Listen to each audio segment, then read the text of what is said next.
Oh, good evening, and thanks for joining us. I am Joe Carbonetta. This is Around Midnight Somewhere. It is your favorite Thursday evening train wreck in progress, and tonight is no different. We are live if you are watching on Thursday, July the 23rd. If you're watching any other day, we're not live, and that's probably a good thing. And you can join in and call tonight if you want.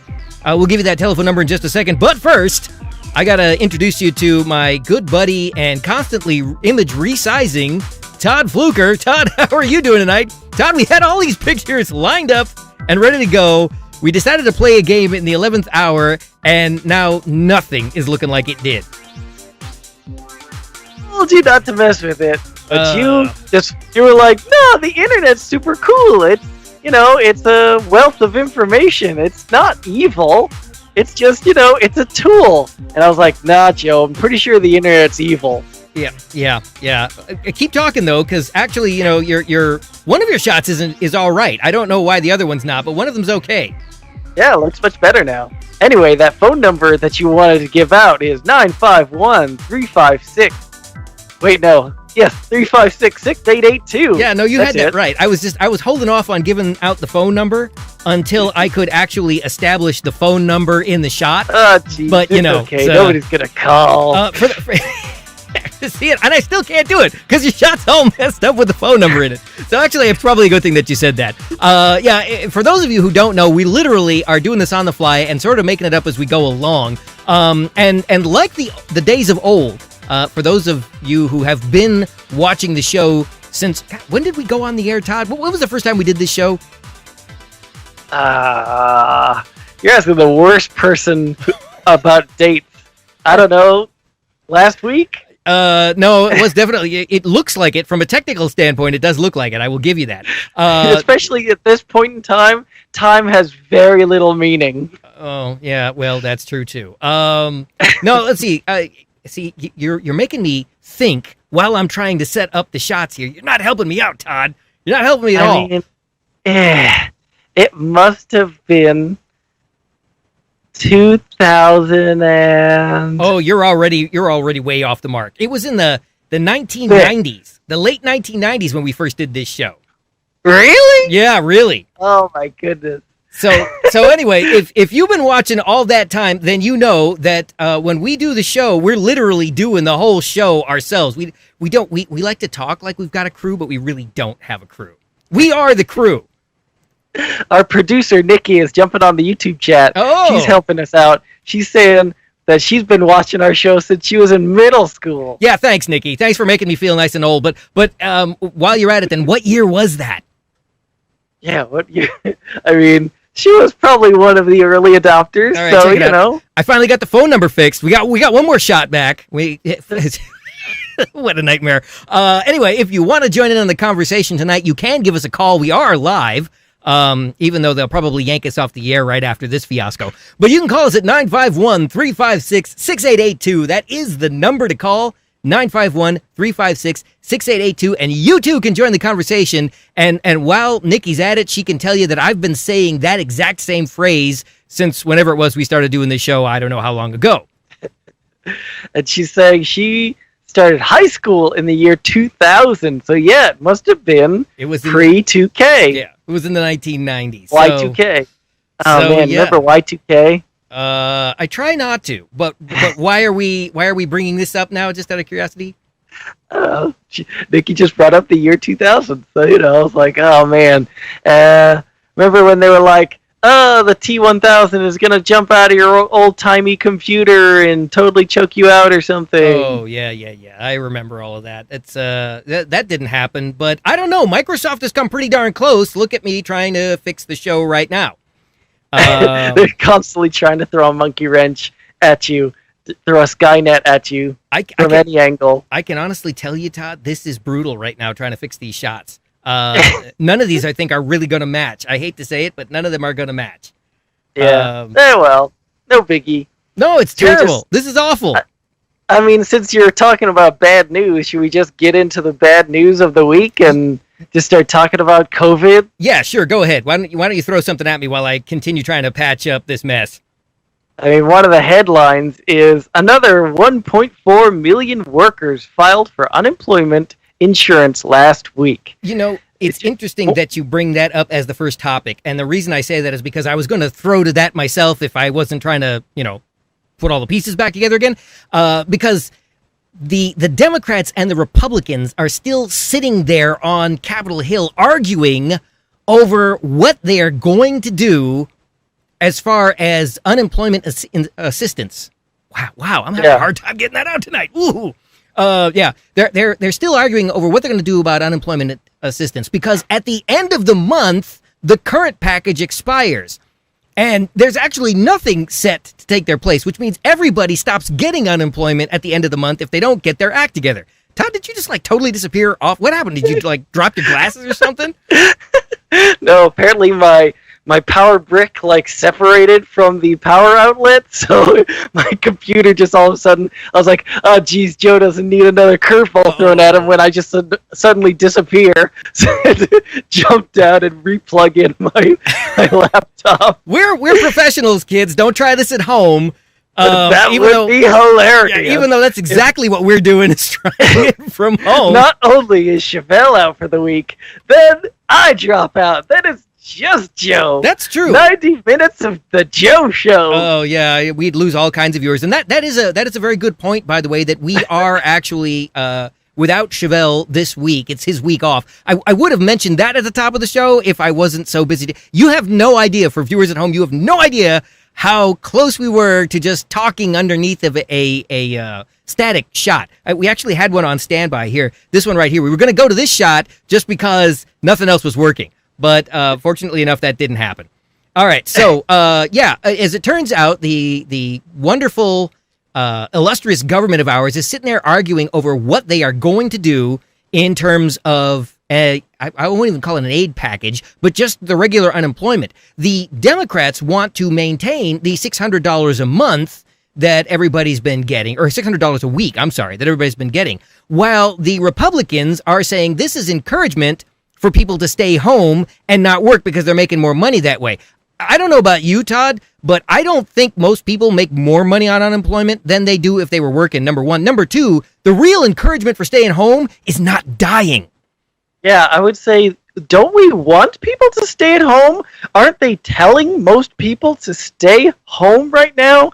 And then they're saying, oh, we don't want to encourage people to stay home. Make up your mind, buddy.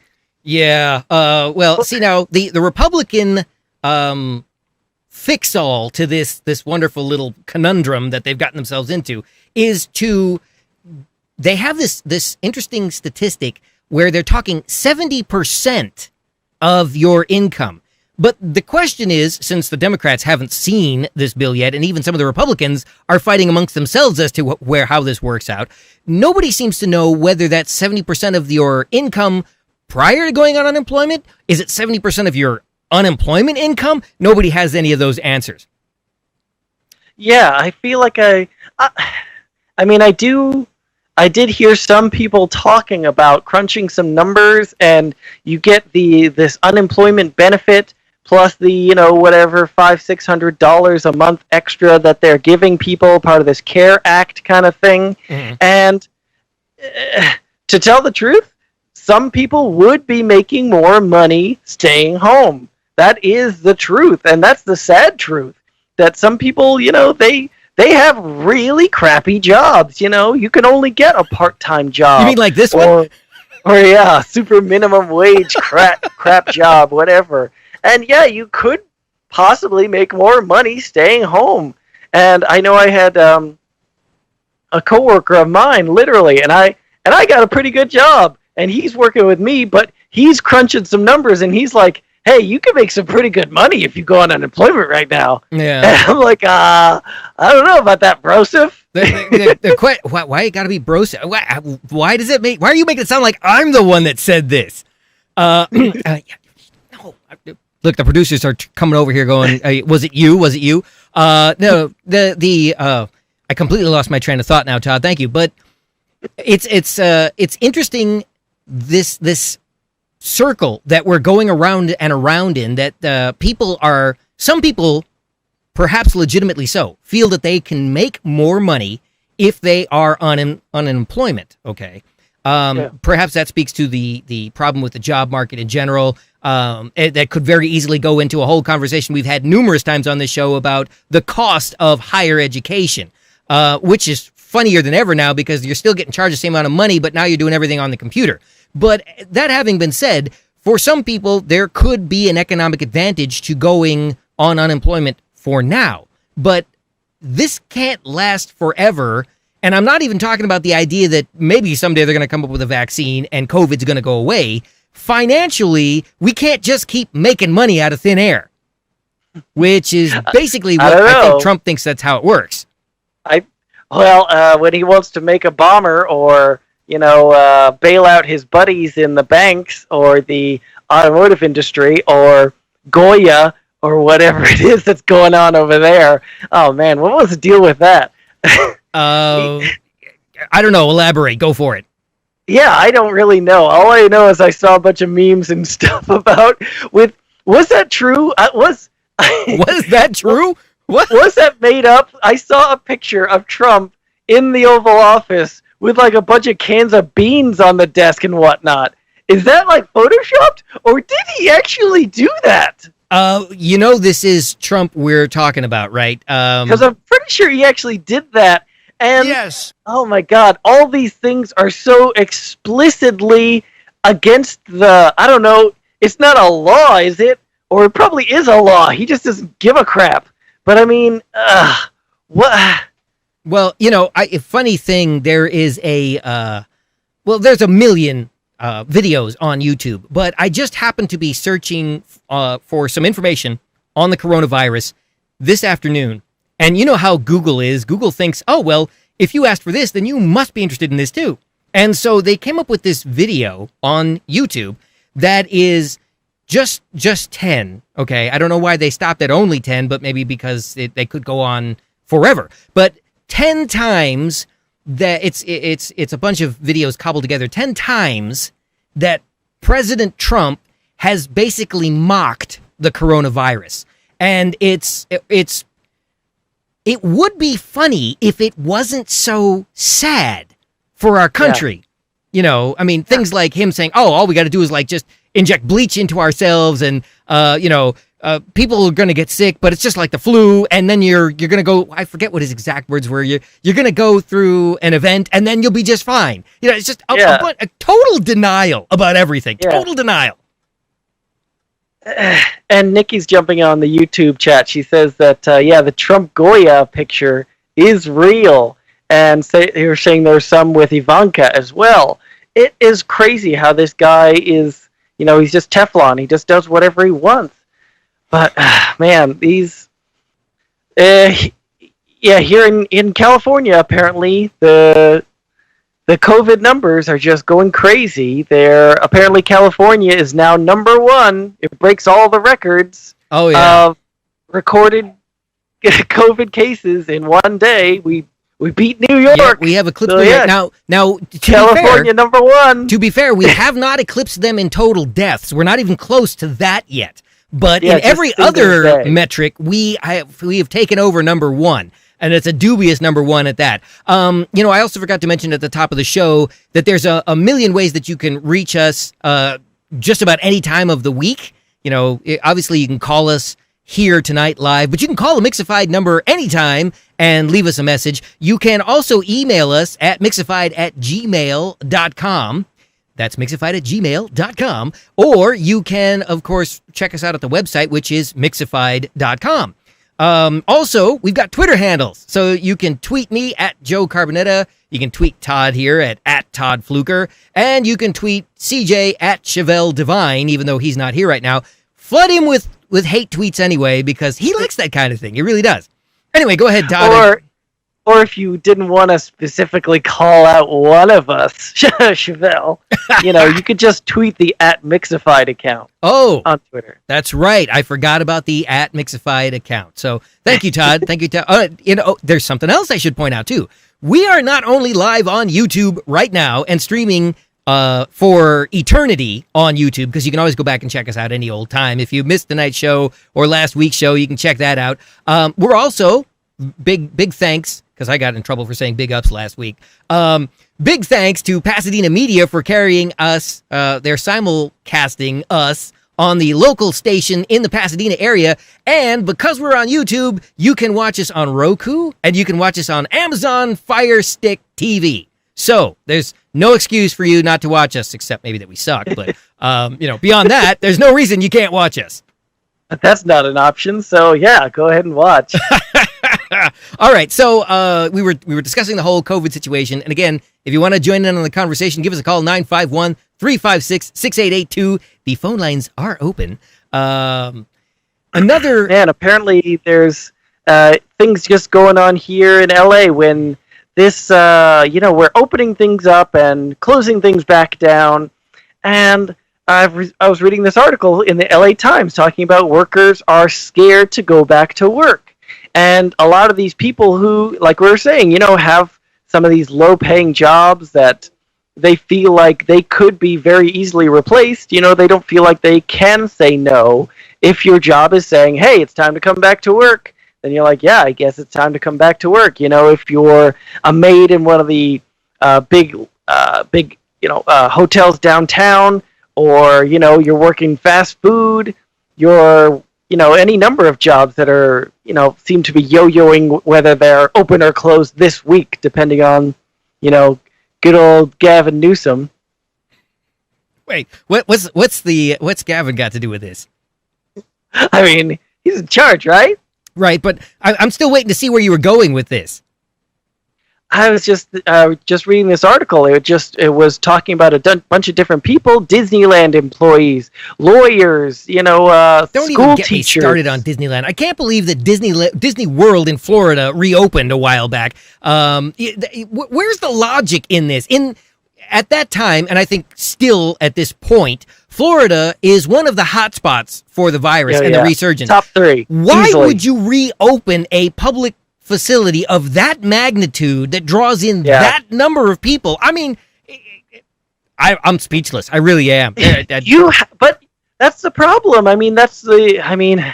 It's bad because there's going to be more and more people infected. But when you have the government opening up and saying, hey, it's time to reopen, and you're the person in charge of this Disneyland resort or this restaurant or whatever it is, these small businesses, they have to make these choices too. And you're like, I got a bunch of employees that are counting on me. What are you going to do? You're just going to say, your people are saying, hey boss, when are we going back to work? I really could use a paycheck. Well, okay. And you're like, you got brah. You got to go back and look at Trump again with the federal paycheck protection plan, where the Catholic Church gets $4.3 billion that they can trace, because they think the church got more, but they managed to do it under the table somehow or other. And Kanye West got a good chunk of change. I think I mentioned that on the last show. And several other large corporations made out quite nicely with the Paycheck Protection Plan. But most of the small mom and pop businesses that applied never even got a thanks but no thanks. They got nothing. Yeah, it's crazy how this whole system worked. Yeah, every individual is getting this tiny little piece of chump change, and then there are businesses out there getting billions of dollars for what? I don't know what the purpose is. Is that money supposed to trickle down to us little people eventually? Yeah, I wouldn't hold my breath over that. I'm still waiting to find out where that second stimulus is. Because they talked about that for forever, and I don't really think that's coming. Yeah, that seemed like it was going to be a thing, but yeah, maybe now, not so much. Yeah. So, another interesting thing to come out of events recently is the fact that Nancy Pelosi has jumped all over the administration, i.e. Donald Trump, for his refusal, even now, to underscore the point that people should wear masks. I don't understand how this is not a no-brainer. Dr. Anthony Fauci has said over and over again the importance of wearing a mask. You can pick your health official who has talked about the need to wear these masks, not only to protect yourself from the virus, but to protect others. And Trump refuses, and in fact has openly defied at some points, not so much now, but at points previous, he's defied the idea of wearing a mask, and even now refuses to make it an official policy within Washington that all employees there in Washington should be wearing a mask. And so, of course, Pelosi has taken him to task and blamed him for the massive outbreak that we are currently experiencing, because he's the example. And there are tons of people, especially down in Orange County, who are right there with Trump and don't want to wear a mask. Yeah, they're following his lead to the ends of the earth, as we've seen when when the majority of the country was a bit shocked that he was elected in the first place. There are a lot of people that are fans of Donald Trump, and they will take his word as gospel, and they are doing exactly that. And he is leading the charge on this no mask thing. And yeah, that's what we were talking about last week. Like, these people are, I want to say conflating, but I'm not sure if I'm using that word right. These issues where they're, turning this into a political issue, into a religious issue, into, all right, all kinds of I got to interrupt that things. thought there, Todd. I'm sorry, but we got a telephone call here. Hey, good evening, and thanks for calling Around Midnight Somewhere. You're on the air. Who are we talking to? Hi, this is a Trump. A Trump supporter with bad phone coverage? We can't hear you. I will have to call back. That's probably because of the 5G and all the coronavirus being spread through it. Oh, yeah. Well, Uh-huh. Boy, and now we've got more phone calls coming in, but we can only take one phone call at a time. So whoever's calling right now, you got to call back in like 5 minutes. Caller. So who are we talking to? What's your name this evening, caller? This is Anonymous. Anonymous. You're just okay. Anonymous. All right. So what's this about the 5Gs? And who are they? No. 5Gs. It's a little bit more than 4,000. Ah. Okay. All right. Huh? So. Yep. Pretty sure that is where this whole thing came from, right? Yeah. 5G. The 5Gs. How do you feel about Trump refusing to basically accept the idea that we all need to wear a mask? Trump owns the mask companies. He's just tricking you. He's using reverse psychology. So that's how he's going to get all the Democrats and the, libtards and whatnot on his side. And he's going to say, oh, masks are terrible. Wink. Huh. Okay. All right. So your contention is that he's actually trying to get people to buy the masks so that he can profit on this as well. Wouldn't that, oh man, it's working like a charm. Wouldn't that be, if that were in fact the case, God, and I wish it were, wouldn't that be an impeachable offense? Wow, somebody's really trying to get in, and we're not done with the first caller. Off? That would be great, Joe. Oh, I can't do that. Well, we still have another call on the line. Anyway, Anonymous, thank you so much for your thoughts on this. We really appreciate your call. Hope you're enjoying the show tonight. Well, you guys are doing a real service. Oh, okay. That's very kind of you. I thought somebody was going to say disservice, but thank you. I appreciate that. You too, sir. You call us back and tell us more of your thoughts. Yeah, definitely. Call us back in a little bit, okay? We will do that. All right. Thank you very much. You have a great night, Anonymous. Good evening. Thanks for calling Around Midnight. You are on the air. You are live, that is. So who are we talking to? This is Kevin. How you guys doing? Hey, Kevin, we're doing pretty good. I wonder, have you been trying to call us continuously? Just one call ago, and I left a message of disappointment. Oh, okay. All right. It went to voicemail, and I was like, Oh, yeah. Well, disappointed. How you guys doing? We're great, except for the fact that Todd's image just keeps changing size. I don't know what the deal is with that, but yeah. I did see that, but I my phone won't allow me to watch and talk at the same time. I'm sorry. Sorry to hear that. So we're. Oh man, you got to get you some of that 5G. That'll solve that problem right now. I think everybody could use 5Gs. Again, where's the stimulus package? Anyway, so Kevin, the stimulus package. Yeah, you guys were talking about the anti-maskers, right? Yes, we are. Okay, and this is the way I see it with those guys. It's basically a backlash against the Black Lives Matter issues and protests, because it's a way to usurp it and kind of upstage it. So it's a way to kind of take the forefront again. And it's a psychological thing if you really break it down.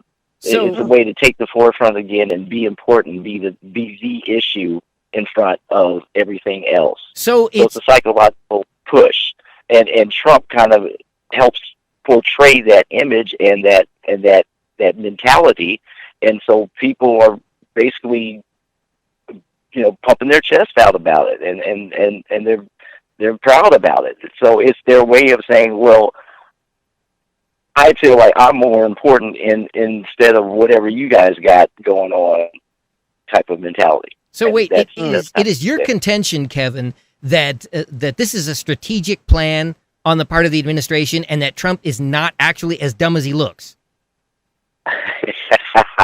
No, he is dumb as he looks. Oh, okay, because I was going to say... there's no way you could say that with a straight face. There's no way you could say that with a straight face. He is dumb as he looks, but I'm saying psychologically, that's the impetus behind it. Is a way to say, oh well, how dare you? Like he was saying, how dare you take down our history? Whose history? Whose history? And the Confederate state and the Confederate statues. Whose history, bro? It ain't my history, I'll tell you that. Which one are you referring to? Exactly. The part of my history that it portrays is very bad. And the group that and the sector that represents looks down is still has that same mentality today of looking down on other cultures and feeling superior to them. So that is also a driver. And all this anti-masking, so it's a whole bunch of things wrapped up in one, but one supports the other, and it's a damn shame too. Yeah, seriously. Okay. I feel like anybody trying to come out in this day and age, in this time that we're already dealing with all this stuff, this virus that just won't quit. And you're trying to confuse the issue with all kinds of other things. Yeah, you're introducing some kind of religious aspect. You're introducing these political aspects to this. It's just a certain kind of evil, I feel like. Oh, yeah. It's definitely evil. There's no question about that. Yeah. So... All right. So you're definitely not on board with this either, but you think it's actually part of a greater plan. Well, I feel like it's a bigger psyche behind it, other than just because I actually run into people that and know a couple friends that feel like oh, it's a hoax. I'm like, it's a hoax. The virus is a hoax. I'm like, a lot of people are losing a lot of money over this hoax, especially worldwide. So, yeah. But they feel it's a hoax, and I don't know. I'm just thinking about it psychologically that there's a driver behind it that makes people want to feel like, hey, these are my rights now. It's kind of like it's kind of like the kids that were. It's very, when you look at it's like elementary school. It's kind of like the kids that are all hanging out and everything, and all agreeing on something and everything. And then there's that one kid who was always like the one who didn't want to go with the flow and always was going against the grain and always would try to do anything to go and undermine whatever the majority group was doing. Kind of that situation, and that kid happens to be running the United States. It's funny that you call him a kid because in a lot of ways that does exactly seem to be how he behaves. Oh, he behaves just in that manner. So when that kid's left out, that kid does whatever he does to try to get the attention and override whatever that majority group, whether even if it's for a good purpose, he tries to do something to override it just to get the attention. We've all seen it. We've seen it in kids. And it's just, and if you step back and look at it, it's exactly the same thing. It's this group is just like that bunch that kid just multiplied, saying, "Well, I want to take the forefront, and I don't believe in what you do, and blah blah blah, and everything's a hoax, and blah blah blah," and try to shout and boast and do whatever they can to override the attention that one group that was doing good and everybody was cheering on, and yeah, you guys do your thing, just to get that attention. You know what I'm saying? It's just watching kids play, and that's just what it is, like the playground. And there's always that one kid that wants to be the head of everybody and wants everybody to laugh at all his jokes and think he's the funny man. I think he's like the baddest kid in school, but he's not. You know, right. and that whole mentality is kind of the mentality behind all that face mask, anti-face mask thing, and it's just like, we want the attention now, and this is how we feel, and your stuff is bull, and I think it's fake. Your stuff's not real. My stuff's real. Your stuff's not real. I don't believe in your stuff. I don't believe in your stuff. That it can't exist. It can't be real if I don't believe in it. And so if whatever you're supporting is not enough to convince me, then it has no meaning. It makes it a lot easier for that kind of person to spout that kind of nonsense when you have people in points of authority like the president saying crazy crap like that, and you're like, yeah, obviously I'm right. Yeah, exactly. And they feel like, we're on the right side of the law. Yeah, they walk back their sayings now. They're, taking back what they're saying. They're saying, oh, maybe it's not so much of a hoax, yada, yada. Even I was a little bit on that bandwagon at the very start because I heard, TV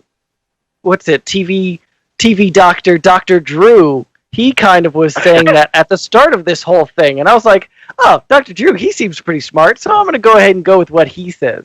He says, it's kind of a bad flu. It's no big deal. So I was like, oh, yeah, it's no big deal. And I was literally going to, go on a big trip to England for 2 weeks, like in, March or something like that. And as that date started to come closer and closer, I was like, this whole thing doesn't seem so much like a hoax. It seems like people are really getting sick and, in bad shape. Maybe this thing is so bad. And he did walk back that saying. He was like, yeah, he recanted and basically said, this thing is serious. And people have to be more flexible and able to take in new information and maybe say, that feels like that's kind of the problem with politics in these days, is that people have a stance and they just stick with it no matter what. Yeah, but they won't budge. Yeah, you won't budge. It makes sense, even if it's from the I'm other right. side. They'll never do that. Yeah, I'm right, and that's the end of the story. You guys knew that, well, this is a live on here, but Eugene's son, Elliot, got it. Yeah, I saw the post on Facebook about that. That he was doing better and recovering. That's great. Yeah, I think I only became aware of that today for the first time because I'll be the first to admit I don't use Facebook very much. I did post something today though about the show this evening. So yeah, it was the first I'd seen any of that. Well, Kevin, we really appreciate. We wish her the best. Wish him the best too. Yeah, and we I hope him a appreciate your speedy call recovery. It sounds like he's doing much better now. and your passion for this topic of discussion. I hope you're going to keep watching the show and maybe call us back a little later on. I'm gonna go eat. My stomach's growling. Oh well. In that case, we're honored that you put dinner on hold just so you could join us on the show tonight. Exactly. I enjoyed that. I'm glad I did. It built up my appetite. All right. Yeah. There's nothing like getting mad to build up your appetite. Well, thank you for calling this evening. All right. Well, not that mad, but expressive. I'll put it that way. All right. Fair enough. All right. Well, you have a great evening, Kevin, and continue watching the show even if you don't call back in, okay? Okay. Hey, tell Seville to make an appearance and quit hiding. Oh, yeah. No, he took the night off. Apparently we're too much for him. Night off, the whole month off. Yeah, I don't know. No, he was with us. He was with us last week. All right. You have a great night. Take care. Okay. You too. See you guys. I mean, kind of a once every other week tolerance is about my tolerance for me as well. Oh, what, with Chevelle? For this whole show thing. Oh, that's not right. Every week? Oh, that's a lot. Come on, you enjoy this. All right, anyway, we really do appreciate the call. And like I said, we are live. You can call in 951-356-6882. That is the number to call. And we will try and get you in on the air as well. But you know what? Right now, we actually have to go to a break because, frankly, we were supposed to do that a long time ago, but we were too busy talking, and it was good. We'll be back right after this. You are not your diagnosis. A medical chart is not your identity. And vision loss does not define you. Your drive shows who you are. And you are not alone. Because we are driven too. To be a beacon of strength. A champion of courage. An advocate for hope. You are not alone. Because we are stronger together. We drive the research for the cures we're finding. We're fighting macular degeneration, LCA, retinitis pigmentosa, and the entire spectrum of blinding retinal diseases. We fund. We fight. We win.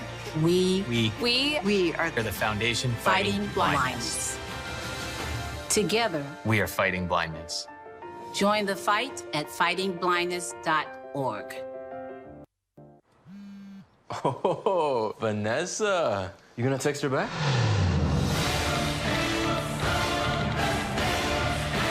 Nope. I'm high. I'm gonna hit the treadmill. You're already making good decisions when you're high. We need to go meet the guys. I'm lit. Can you drive? Nope. I'm high. How about they come over? Where? Don't make an exception when it comes to driving. If you feel different, you drive different. The lost cause. The ignored. The impossible. Meet your match. A Go-to-World Girl Scout identifies a big problem, creates a project, and takes the steps to solve that problem. We stand out because we stand for more. Gold Award Girl Scouts don't just change the world for the better. We change it for good.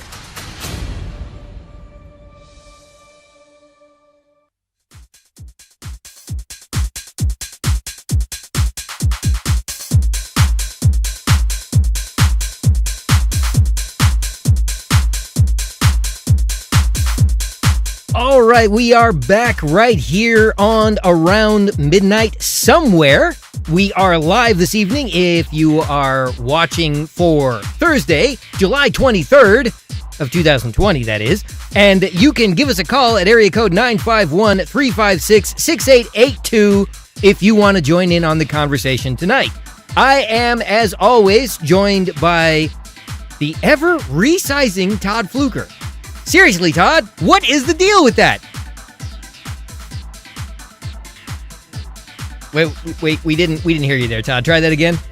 Oh man, it must be my sick dance move. The internet just can't take it. You broke something tonight. You really did, because I don't know. All right, here we go. We're gonna try this again now. There we go. There's a wide shot of Todd dancing. Oh man, the effects are flying fast and furious here. If only you could see what I am having to deal with. Oh, no, see. It's just not right, Todd. It's just not right. Anyway, so once again, we are live. If you want to join in on the conversation, give us a call. Even though it's a train wreck in progress, 951-356-6882, and we would love to talk to you this evening. So, we were talking about coronavirus before we went to the break. And Todd, as far as that goes, you had a topic that you actually were going to try and squeeze into last week's show, and we ran out of time before we got there. So I guess we're gonna put this one in right now because it's still under the whole coronavirus thing. You said you had something to discuss about dogs and COVID.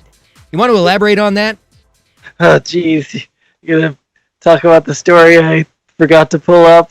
Oh, yeah, exactly. Yes, we're gonna talk about the story you forgot to pull up. Yeah, that's a real thing, Joe. Oh man, it's a story, all right.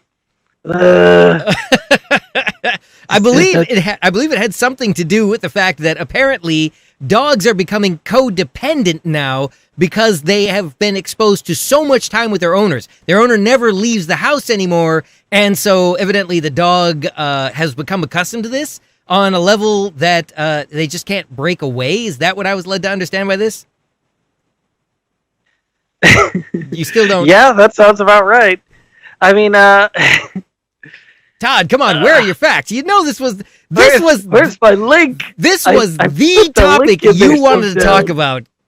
This was the topic you wanted to talk about, Todd. Oh man, did you see let's put the music back in there for you, Todd. You can just dance some more instead, you know.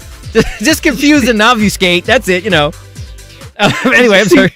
Fauci throwed out that first pitch. Oh man, he's lame, right? I did hear something about that. That's right. You know, again, this was something we were going to talk about later on in the show, but now that we're sitting here trying to figure out what we're going to do while you're still trying to do your research all over again, tonight is opening night for the National Baseball League. I was going to say strictly for the Dodgers, but I forget that actually you could be watching anywhere, not only in the country, but anywhere in the world. But yeah, apparently we just couldn't live without baseball. Go figure. And so tonight is the opening games of the season. So, you know, there we go. I think we have that live feed from Dodger Stadium right now. Oh, no, wait, that's not working either. Just kidding. We never had that. Yeah, so now there's people in the stands with cardboard or actually they're just cardboard cutouts. And it cost a pretty penny to have one there. And I just don't see the point. There must be some hardcore baseball fans that just love their team and, you know, want to support them. And I mean, why wouldn't you want to support a bunch of millionaires playing ball? Yeah, you know, the Dodgers just signed another landmark agreement to keep another player for the next several years, and it is now considered the most money paid for a player. And I every time I hear that, I am less interested in watching baseball anymore, because I remember when you could go to Dodger Stadium for $7 and get a seat, and then for another $1.50 a hot dog. And then they start talking to players the other evening saying that for a family of four, they're easily blowing $500 in a night. And I'm thinking, you know what? The national pastime just got too rich for my blood.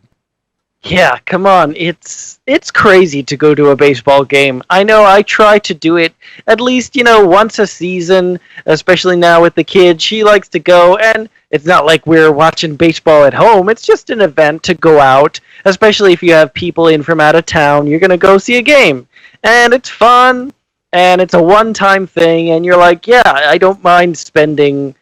But yeah, seriously, if you want a beer, it's like, oh my God, you better take out a second mortgage. Yeah, that's not that's almost not a joke anymore. You actually do kind of almost have to mortgage your house in order to go see a baseball game. Yeah, seriously. But anyway, back to the topic at hand. Oh, did you finally dogs, get it? Right? you finally got it now? Yeah, I finally found it. And actually, doing a little bit of reading in the story, this is very accurate, actually. Because I've been noticing some issues with my dog, and I'm like, why is he acting this way all of a sudden? He's like following me around everywhere. And basically the story is saying, yeah, dogs are basically getting the idea that they're, sometimes their owners, some people who are lucky enough like me, most of the time I'm at home nowadays, and they're getting the idea, hey, finally my owner got the message that I want to be around him 24/7. This is great. But they're no longer able to self-soothe themselves or be alone for any period of time. And this is going to be a problem, and they are going to start acting out, especially if they, people return to work. And like I said, I literally have usually, when I started working from home, usually the dogs just hang out in the living room, and I'm out back here in the office doing my thing, click-clacking on my computer. But nowadays, they are literally just coming in and pawing at the door that I'm in, and they're like, just come down and lay on the floor right next to me. I'm like, why would you want to come lay in here? There's a nice couch in there that's very comfy that you could be laying on. But they want to come lay on this hardwood floor. I'm like, what's your problem, dog? But yeah, they've been doing that. And I'm like, and I put a little towel down over here next to them. Oh, just so they can have something to not lay on the hardwood floor. But yeah, I'm like, reading this article, this is going to be a problem. I'm really surprised that you totally forgot that you wanted to talk about this because, and the viewers at home won't know this, but I'm going to relate this story anyway. We have to get everything set up before we go on the air, obviously, even though we're doing this from remote locations. And so we set up our connections, though you couldn't tell it from watching the show right now, we set everything up way in advance. And in the process of doing that, my little gremlin, and I say that because I have this little dog, he's a Yorkshire Terrier, but I'm pretty sure that's where the myth of the gremlin came from. And at one point, he is in another room shrieking because he can't get to me. And Todd, you asked if I had a parrot, because you could only hear the shrieking off camera. And this is a new phenomena. The dog didn't always behave this way. And granted, he's gotten a little up there in years, but he's always been pretty darn independent until very recently. Now it seems like he can't live without me. Yeah, that's exactly what this thing is saying. They're overly bonded.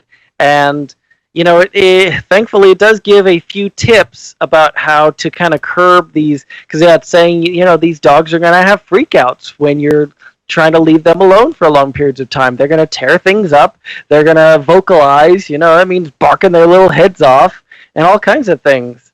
But saying, step one in order to increase their ability to self-soothe is separate at least twice a day for an hour. Put her, I guess, this dog's a her, put her in a room or in a crate and close the door. They'll protest, they'll scream, but just let them cry it out. Wow, that's mean. And I think the first thing that they should actually say is, by the way, practice your painting skills, because if you lock the dog in another room, the dog's going to start digging at the door or the carpet and or both. And when you go back in there later on, you're going to have a whole new level of angry going.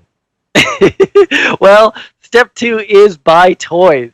So maybe that would curb them from tearing a hole in your door. Throw some little some pepperonis around and make them search around for them or something. But and step 4, I feel like it says bring the noise, and it just says turn on a TV, turn on a radio, do something like that. And I feel like that's something I usually do when I went out anyway. If I leave the dogs. Let me get this straight. Hold the phone. You leave the TV on for your dog? No, radio. I leave a radio on for the dogs. What do you put on the dogs barking jingle bells or something like that? I mean, what do you play for the dog? Jingle Cats. The opposite. Do you think the dog really cares about the radio being on? I mean, seriously.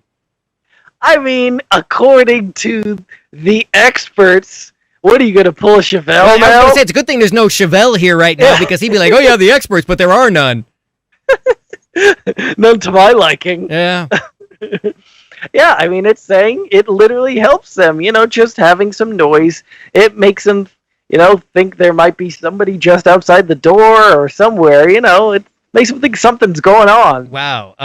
That would suggest that dogs are even dumber than I thought they were. I've thought for a minute I thought you were going to say you leave on something like Scooby-Doo or something for him. So, he I don't know. I'm just not sure. But here's my other question for you is, what has this done to the cat?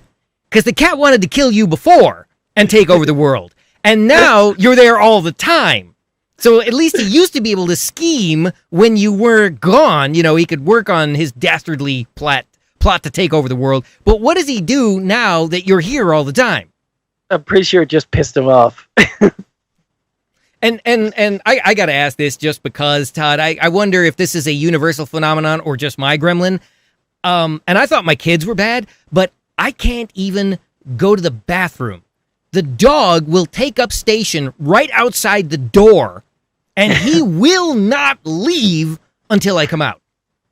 Yeah, that's about how it's going these days. They're literally, I'm like, and one of my dogs, he's getting up there in the years, and he can't jump like he used to. I'm like, obviously, was having some joint issues, and I'm like, why are you walking around all the time? Just because I sit up in my chair, he jumps up. He's like, where are we going, boss? We're going somewhere? All right, I'm with you. Ride or die. I'm with you, bro. Yeah. No, it's that's about the way it's going. So, you know what? If you're watching right now and you are experiencing anything like this, please feel free to give us a call and tell us about it, because I'd like to know that Todd and I are not the only ones. But seriously, 951-356-6882. That's the number that you can call and join in. There is also a chat or two. Is there not, Todd? Oh, yeah. We got some YouTube chats and some Facebook chats. They're all over the place. We got people like Pauline jumping in to give us a thumbs up. Oh, thank you, Pauline. Yvette's chiming in saying, wasn't Chevelle just on vacation last week? Yeah, he seems like he's always on vacation. Well, we got another telephone call coming in, so let's take that call. Good evening, and thanks for calling around midnight somewhere. We appreciate you watching. You are live. Who are we talking to? Hey, this is Nikki. Hi, Nikki. How are you doing tonight? I'm doing well. How are you? Well, we're doing okay, but we're perplexed by our dogs and Trump. And I'm pretty sure my dog is smart. Yeah. So I have a bunch of dogs and a cat in the house, along with a mess load of people. Okay. And the dogs are super dependent on everybody because they're used to having someone around all the time. Okay. Because of the different schedules in the house.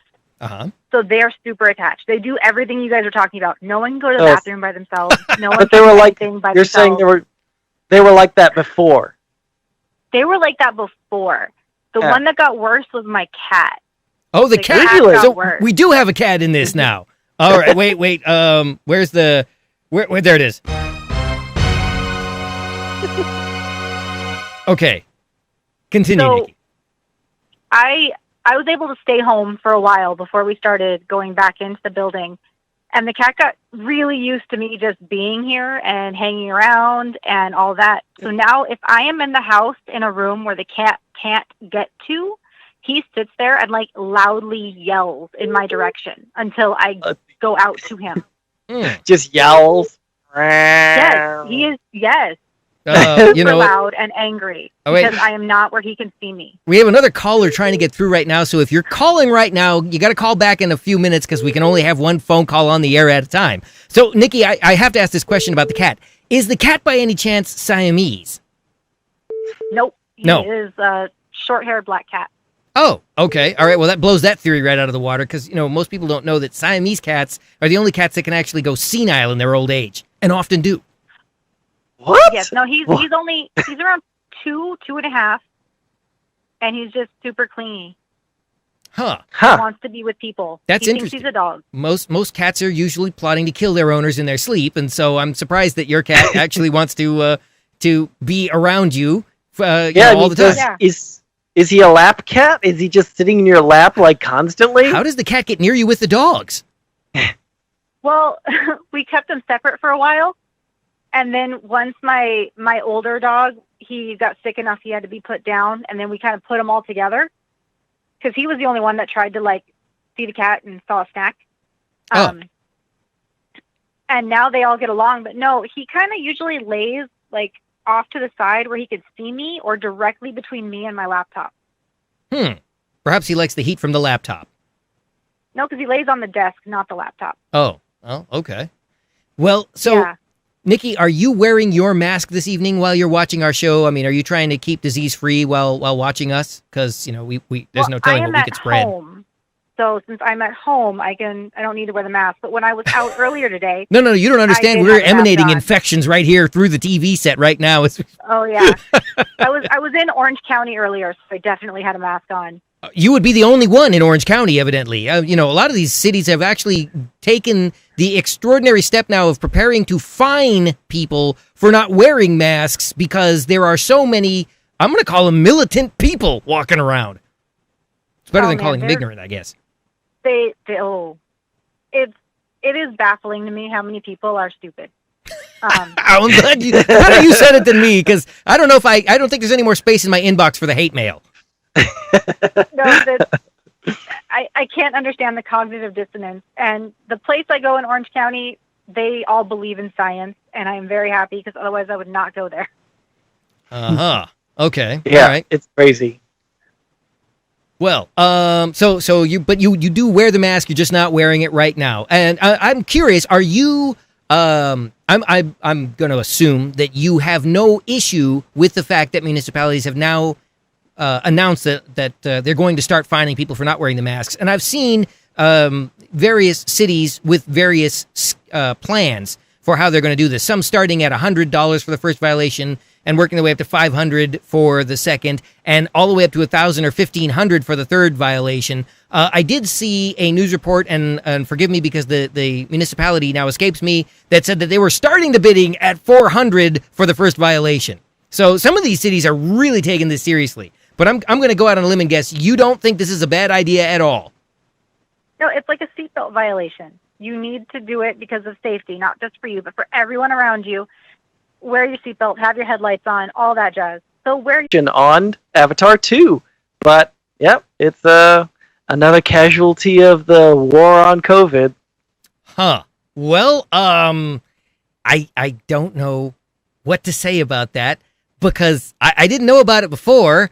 And now that I do know about it, I'm still not missing it. So, yeah. They genuinely, I think James Cameron at some point, said that they had dates and ideas for a whole Avatar series. It was like Avatar 2, 2022, Avatar 3, 2024, Avatar 4, 2026. Are you serious? You're not making this up. I'm serious. This is serious. James Cameron has this kind of plan for this series. So he's been taking notes from Lucas, about trying to come up with 6 or 12 of these movies, or 9 or 12 of them, or whatever it was. You see him cashing checks and stacking paper to the ceiling, don't you? Does anybody remember when they used to make fun of Sylvester Stallone and there used to be jokes about there would be Rocky, 50 or something like that? But you know what? There were never that many Rocky movies. Yeah, I feel like that was a joke on The Critic or something with John Lovett. Well, there was a joke everywhere. That's the thing. Speaking of jokes and things like John Lovett, there was something that occurred to me, and I realized that we're taking a step back now because we've sort of walked away from the whole Trump situation. But I wanted to throw this out before we run out of time. I miss Lloyd Bridges. He would have made an exceptional Trump on Saturday Night Live. Anybody who's been around long enough knows who Lloyd Bridges was. Somebody back. No, that's not Lloyd Bridges. That's Christopher Lloyd, a very fine actor in his own right. I love Christopher Lloyd. He's fantastic. Christopher Lloyd is still with us, thank God. But Lloyd Bridges is passed on. Lloyd Bridges is gone. If you ever saw the Airplane movies, you know who Lloyd Bridges was. Yeah, again, somebody who knows what I'm talking about, call in. Yes. He was the. We got somebody jumping in on the YouTube chat immediately with a quote. You picked a bad day to stop sniffing glue. That's it, exactly. Thank you so much. I really appreciate that. Oh my God, yeah. Who was that? Do you know? It says that's the SMFF. Yeah. Well, no, but who's the tweet from, or who's the person on the chat? Santa Monica Film Festival. Santa Monica SMFF. Film Festival. Oh, SMFF. Okay, all right. Thank you, Santa Monica Film Festival, for letting me know that you know what I am talking about here. Because he was like, what was he? What do they call that?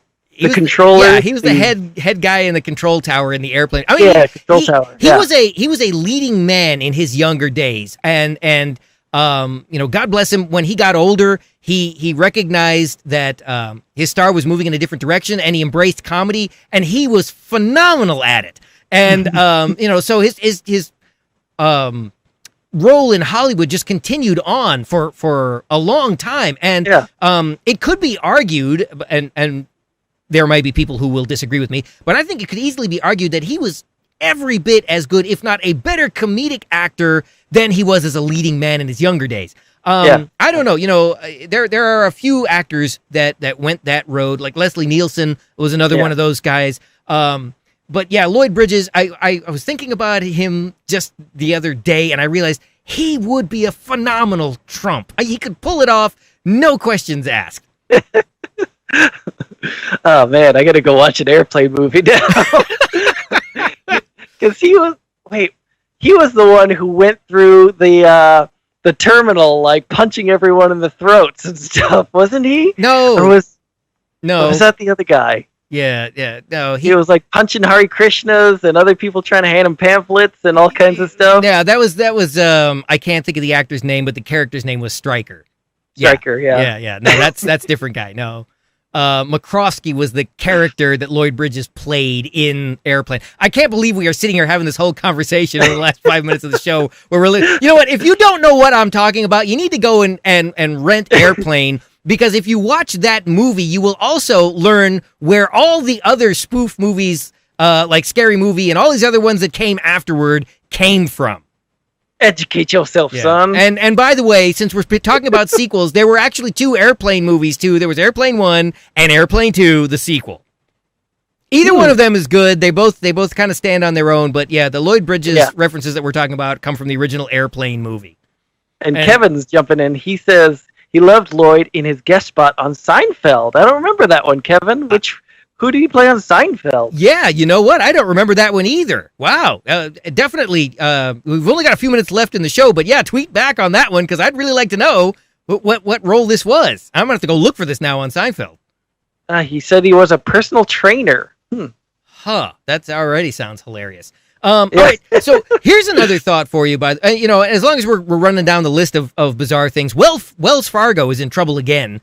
I don't know if you guys remember this a while back. Wells Fargo got in big trouble for just opening up additional checking accounts in the name of its customers so that they could generate more revenue for themselves. And they got busted for that, and they ended up paying fines, and they got a really nasty black eye. Well, Wells Fargo has done something again. Now they're in trouble because they started putting a lot of their mortgage holders into their forbearance program, where they no longer had to make their mortgage payments right now, and they would get tacked on later on, although they're still generating interest charges.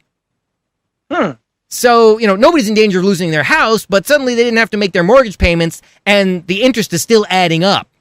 And they just started putting people in this forbearance program without ever asking if they needed it or not. Yeah, that seems like the kind of thing you gotta check with somebody about. Which leads me again to ask, why are you still banking with Wells Fargo if you were a Wells Fargo account holder to begin with? Yeah, I used to bank with B of A, and I moved away from that a long time ago. I mean, there's just so many choices out there when you have, some of these, companies with these huge black eyes on them. What are you gonna give them your money for? You got to vote with your dollar, as they say. There you go. See, you want to make a difference. We got to start holding some of these companies accountable. Call them to task. Take your business elsewhere. All right, now here's a thought for you. We're totally switching gears because I'm trying to blow through these things before the end of the show. I don't want to lose stuff. This one right here. This is breaking news. So Budweiser, aka Anheuser-Busch, and Coors have announced that they are scaling back on some of their beer production. Mostly, seriously. Mostly on craft beers, because there's a run on aluminum cans. Huh. And apparently this has to do with some of the trendier niche drinks, like the really, really small slim can drinks of hard seltzers. Yeah. So now there's a shortage of aluminum cans, and it's forcing the big beer manufacturers to scale back on their beer production. With the Chinese deciding they didn't want to take our scrap anymore because it was all trash and dirty. And that's the thing. Most people don't realize they can't just throw a recyclable item into the recycling can. It has to be clean. If there's grease on the pizza box cardboard, if there's still jelly in the jelly jar or pasta sauce in the pasta sauce jar or anything like that, and you toss it in there, it's not going to get recycled. It's just trash because they don't have the resources. It would cost too much money to clean that out. They won't do it. Yeah. Well, that's just me. I'm greedy when I make my pasta sauce from a jar. I put some water in there, swish it around, get that last few drops out. That's how I do it. So that's what you call a win-win. All right. Well, so here's the last bit of thought here for you, because we're in the waning seconds of the show. What is Halloween going to look like with COVID going? I mean, are people just going to are we going to, instead of going out trick-or-treating, are we going to get in our car and drive by other people's houses and chuck candy at them? I mean, exactly how is this supposed to work? I've heard some people saying that exact same thing, that maybe this year we're going to do something weird where, people are just going to drive around. The adults are going to drive around to kids' houses and toss candy at them. I mean, that sounds like a crazy idea. And I mean, in this day and age, are you going to take a bunch of stuff that somebody's been pawing on? I feel like this whole year is just a wash. Let's just get through it, get to next year, call it a day, and, just never speak of it again. Next week, we got to talk about all these people that don't want to take the vaccine, even if one becomes available. Figure that out. All right, so we have pretty much reached the end of another exciting train wreck called Around Midnight Somewhere. On behalf of Chevelle Devine and Todd Fluker there. Now, actually, Todd, you could say thank you to everybody, right? I mean, if you'd give me a word in edgewise. Go for it, Todd. Todd. Thanks for watching, y'all. Go ahead and tweet us and watch some of the old videos on YouTube. Give us a like. Give us a subscribe. Give us some validation. We would really appreciate it. Yeah, definitely. All right, so until next Thursday night, when we'll try this again and hopefully get it right, this has been another exciting episode of Around Midnight Somewhere, which is produced through Mixified Media Solutions. For Mixified Media Solutions, it is a CDF production. You all have a great night, stay safe, and wear a mask.